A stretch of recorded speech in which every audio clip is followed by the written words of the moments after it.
Hi, I'm Wendy from Shiny Happy World, and in this video I'm going to show you how to put together this cute elephant applique pattern. Alright, this is the video showing you how to put the elephant block together if you do have a light box. So I'm going to show you my setup. I've got my light box, I've got it turned on, and I've got the brightness turned up as high as it'll go. I've got my placement guide, and I've got a clear silicone mat. And I've got all of my pieces cut out, and they are just cut out on the solid lines all the way around. You can ignore all of the dotted lines in the pattern pieces except for the eye and the eyelashes. So that is not a placement line, that is a stitching line. And so we're going to need to transfer that to the fabric side of the piece. And I'm just using a fine tip Sharpie. That is a permanent pen, but that's okay because I am going to do some stitching over that with black thread. So the permanent black marker hiding behind the black thread is not going to matter. So we are going to start with piece number 1, and that is the shoulder piece. So I am going to be doing everything on my quilt, what I call snapshot style. So that is like, imagine that you've taken a picture of an elephant and you zoomed in on her face. The rest of her body is there. It's just cut off with the edges of the photo. So I've got a straight line here and a straight line here. Those are going to be set into the lower right corner of your block, and that'll give you that snapshot effect. If you would rather do it what I call emoji style, which is just a floating head in the middle of the block, you can just leave this piece off.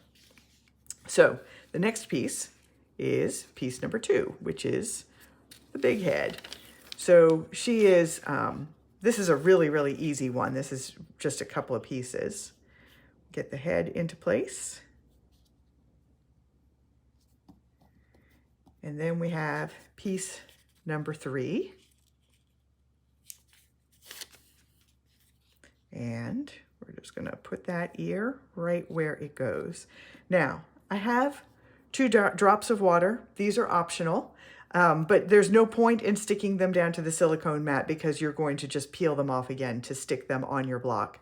So I'm going to take this elephant over. I'm going to carefully lift up the silicone mat, carry it over to my ironing board, fuse these 3 pieces together right on the mat, let them cool, and then I will peel them off so that the elephant acts like one large iron-on. Then I will position them in my block right down in that corner, and then I will peel the backs off of the water drops and just position those in place on the block. I'll do all of the outline stitching on them, and then I will bring it back here and show you the finished block and also show you 2 other color options that I made. All right, here is one finished elephant. This really is a super simple block, just a few pieces, and you can even leave the water droplets off if you wanted to. But I wanted to show you a couple of more versions that I made. I made 3 versions total in different colors. So this is the realistic colors. These are elephant blenders, and this background block is from the grizzly blenders. But I've got a couple more. I did one more version in the grays of the elephant blenders. I call it elephant blenders because it's all different shades of gray, like an elephant. All of the blenders in the Animal Kingdom fabric collection in my shop at Spoonflower all have animal names. So this one is elephant blenders here, and the background block is from the Gemstones collection. And I've got one more fantasy colored elephant. If you show me a gray animal, I am definitely going to make a version in purple. I love purple, it's my favorite color, and gray animals just look very natural when you make them in purple, I think. So this version uses the eggplant blenders for the elephant, and this background block is from the Gemstones collection, so very, very bright emerald green.